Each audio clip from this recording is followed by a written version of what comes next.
Here we go, episode 58 uploaded coming at you here on Horse Race Bets. And we are exactly 14 days away from Kentucky Derby number 151. 2 weeks, baby.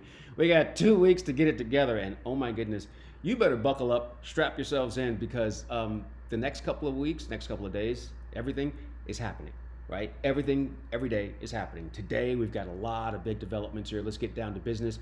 We felt like this horse didn't belong in the Derby, and now it's official. Madaket Road is out of the Kentucky Derby, confirmed by trainer Bob Baffert. The distance is too far for the horse, so now one of our speed horses is out of the race, which also means we've got a question. Will Built take that spot and run in the Kentucky Derby? The connections say they're going to wait for the horse to have one more breeze, then they will decide. I'm not sure what they're looking for, but I don't think the horse belongs in the race, and I don't think they're going to run.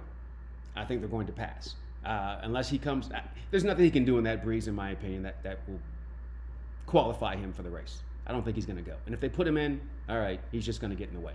But if they don't put him in, Neo Equus will get that spot. Safi Joseph's runner, who's got some speed, will get that spot and could be interesting. Go back and watch this horse. He ran third in the Florida Derby. He's the number one horse on the inside. He outbreaks the entire field. And if they had wanted to, he probably could have gone with Madaket Road. But they were intent on getting the lead with Madaket Road, so they were assertive out there from the number 8 post. But Neo Equus from the inside was already in position, and if he wanted to have the lead, it was there for him. They just chose to not do it. But I think in this situation, the horse, if he gets in, and I believe he will, he'll be part of the pace. And that's important because we sort of lost a really important pace factor. He's still going to be up there, but he's not going to be dictating the fractions. And that's because Citizen Bull is now running with the blinkers off. What does that mean? Well, let's figure out what it means when the blinkers are on. That means, we all know horse racing, blinkers on means focus. Blinkers on means I want you to be a bit more alert early on, and I want you to use more speed. It can be used in different ways. Even if you have a closer, you don't want this closer just rolling out of the gate like Zenyatta and just lollygagging back there, because only one Zenyatta can do that. You still want your closer to get out, and you want them to be focused, and sometimes you want to get a little bit more speed into them so they don't get too far off. Well, when you have horses that have natural speed like Citizen Bull, Bob Baffert was smart. It was a young horse. You just want that horse to focus on go. Just go. With the blinkers on, all you can see is the ground in front of you and your own hooves, your own feet. That's all you can see, your own legs. And that's what you want them to do. Get into themselves. Just do your job and go. Well, when you take those blinkers off, you want the horse to relax a little bit, see what's happening around them, and respond to that challenge. But don't just go.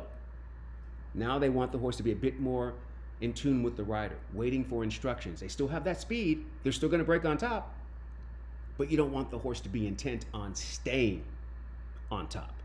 So that's what's happening with Citizen Bull. So now this horse is going to break on top like he always does.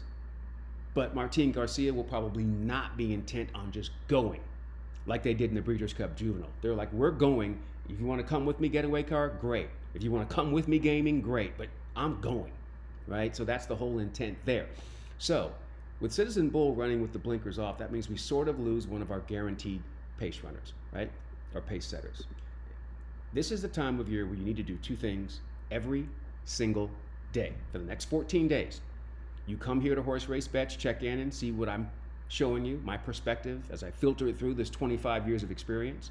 You also want to go follow at Kentucky Derby on X, formerly known as Twitter, because every morning they're posting the workouts, the breezes, and they have commentary with the experts telling you exactly what you're looking at. That's important because I saw something in the workout this morning that changed my perspective. And here's what the workouts are supposed to do. They either make you like love your horse or feel better about your horse, or they'll make you think, I don't think my horse is ready. And one of my top picks, Tiz-tastic, was in a workout, a tandem workout with his stablemate, Publisher, and I did not like it at all. I'm not a trainer, so I can't tell you if the horse is doing well or not. I just didn't like that. I got 2 eyes and a brain, and so do you. You can look at something and be like, that don't look right. This horse never passed Publisher doing the entire workout. Now, if Steve Asmussen comes back and say, hey, I didn't want him to, I'll be like, hey man, look at your rider. The exercise rider on Tiz-tastic is going, hey bro, let's go. And he never gets past Publisher. Never. I did not like that. I'm sure there's something I'm missing. There has to be some context there that I'm not seeing. But I didn't like it. On the flip side, I saw something from another horse that I loved. Final Gambit. His work over the dirt was beautiful. He's going to be the horse everyone's going to be talking about. You got to have a wise guy. Wise guy means I'm smarter than you. You didn't see this. You got to have it. He's never run on dirt. So there's that big question, right? But if you watched any of his races, all he does is close like a freak on the turf, and then you saw him close like a freight train over the synthetic to win the Jeff Ruby. He ran past every single horse like they were standing still. Even flying Mohawks in that race, and he got the jump on Final Gambit, and he ran right past him in the stretch. Now he's running great on the dirt. Man, Final Gambit and Grande are two horses that I think are really, really, really intriguing. So you can go check it out for yourself. You don't have to take my word for it. Go look at it. Final Gambit moves way up on my list. Let's take a look at the complete Kentucky Derby leaderboard right now. Green marks are next to horses that I believe are going to bring some speed. Rodriguez, you got to get out of there. Pew! Get out of the gate. Final Gambit, you get my purple circle because I like you. Cole Battle, I think, is going to be a little keen and aggressive and out there on the front end, probably just pressing, not being a part of the pace. Now you have to remove Citizen Bull from the pace. He'll be up there pressing, but he won't be dictating. That's two different things.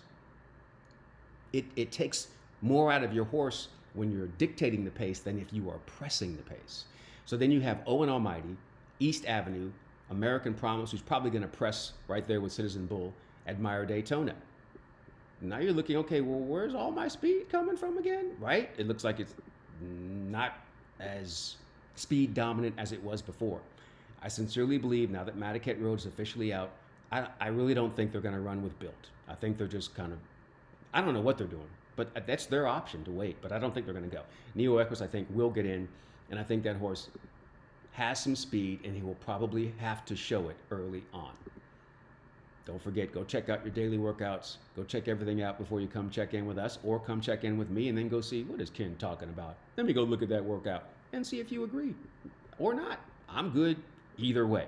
All right, we always want to try to play one race every day, and we have our play of the day here on this Saturday. It's going to be race number 10 on the card from Santa Anita. Super simple play. They're going to go on the turf course, 6.5 furlongs. I love the 7 horse. Favor to you. 9-2 morning line. Umberto Rispoli, third start. They've got a great closing kick. They should be in the right spot to run them down. We might get 5-2 on this, and I'll take it. I'll take that $7 and change, and so will you. All right, so that's what we're working with here on this Saturday. Remember the important thing, lots of breaking news, Derby Day decisions, things are happening, or daily Derby decisions. They're making decisions about their horses. We talk about it and see how is it going to affect the bigger picture, and how is it going to affect the horses that we like. How does it change the picture? Does it set up for closers if you like them? Is there one speed horse that might be able to get away? It's kind of tilting in that direction, but I don't think that's going to happen. I think there are still 5 or 6 speed horses who will be forwardly placed, and out of those 6, I think 3 will be committed to going to the lead. East Avenue, Owen Almighty, Rodriguez. I think they're committed to the front end, all right? You go ahead and check your notes, see if you agree. Hey, we'll meet back here again. In the meantime, in between time, and until next time, that's going to do it here for us on Horse Race Bets. I'm Ken Rudulph. We'll see you later. Don't forget to play of the day at Santa Anita. Good luck and enjoy whatever you're into this weekend. Hey, we'll see you next time.